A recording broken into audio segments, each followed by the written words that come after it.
Hi everybody, this is Boog S Reviews, and today I'm going to be doing a review on the brand new McFarlane Toys Platinum High School Spawn figure. So before we take a look at this Spawn, let's go ahead and take a look at all of the accessories that he comes with.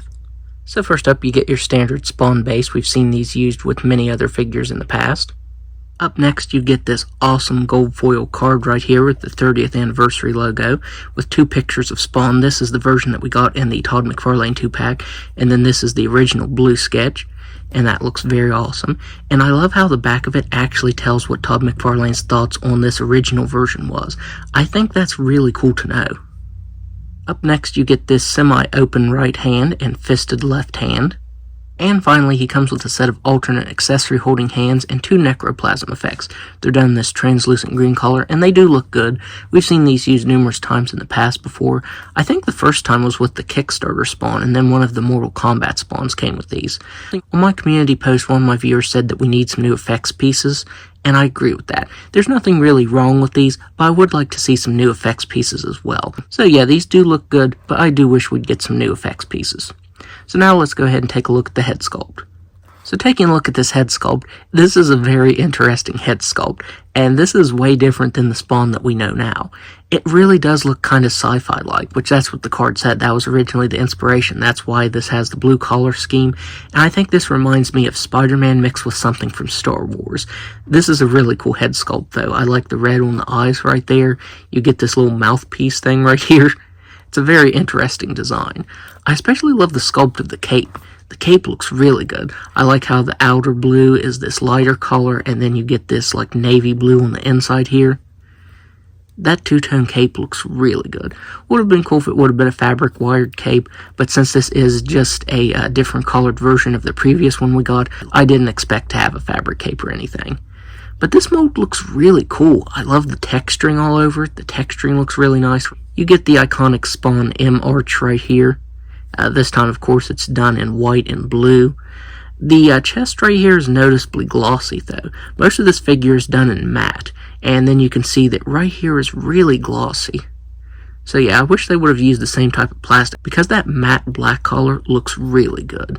You get white painted there for the belt buckle. The diaper piece is actually soft and pliable, so it doesn't hinder any of the articulation, so I'm very happy about that. You get some more of that awesome texturing right here on the legs. The boots remind me of Captain America. That's really what they remind me of. You get some different texturing down here. This is like a textured fabric is what it's supposed to look like, and it looks really good.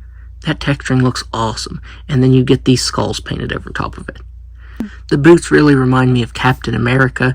Actually, the trunks right here kind of do as well, and then the head reminds me of Spider-Man. It's kind of an amalgamation of a lot of different things. It's a really interesting design, and it's a really well done figure. I love all the little textures going on it. It looks really cool. If you have the previous version, then you'll probably know what to expect from this one, but I don't have that one, so this is my first time seeing this mold, so I'm very happy with this. So now let's go ahead and go over his articulation. So he has a ball-jointed head that can look up all the way. He can look down all the way. He can move his head side to side and all the way around. He has shoulders that can move all the way out. One of those accessories did drop. He has joints right here that can move back and forth and spin all the way around. A little crunchy, but they do move nicely. He has a swivel at the bicep that can move side to side. Double-jointed elbows that can bend in all the way. Wrists that can move up and down and spin all the way around. He has a ball-jointed diaphragm and waist that can move back that far. It is hindered because of the belt right here on the trunks. And I did forget to mention that the cape isn't pegged down back here, so it does move a little freely back here. He can crunch forward just about all the way. It is some decent movement there. He can move side to side up here at the diaphragm joint and here at the waist very nicely and all the way around. He can do a complete split. He can kick forward very nicely.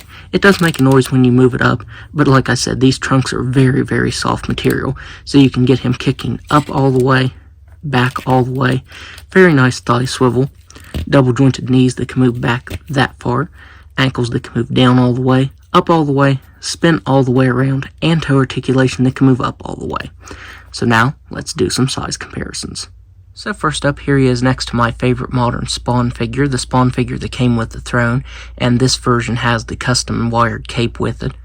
And that looks really cool. You can see how different the final design for Spawn was compared to this original. You can see that some things did carry over, like the arches that run up from the belt to the chest, but that's really about the only similarities with this design. Here he is next to the Platinum Redeemer. I believe this was the very first Platinum Spawn figure. Mine's ankles have gotten pretty loose, so he's barely wanting to stand. Here he is next to the Platinum Disruptor, one of the most recent Platinum Spawn figures. Here he is next to Commando Spawn, another figure from the 30th anniversary line. And finally, here he is next to Hellspawn, the last figure that I have from the 30th anniversary Spawn line.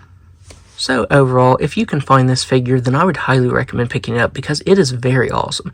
As I said, I don't have the previous version, so I'm blown away by having this version in hand. I love the color scheme on it, the sculpted details like the texturing are amazing, and he has top-notch articulation. At the moment, it's only being found at Walmart. I don't know if it's an exclusive or not, but I will put the UPC up here on screen. That way, hopefully, it can help you if you're looking for it. So, that's my review. If you like this review, be sure to hit the like button and subscribe to my channel. Thanks for watching.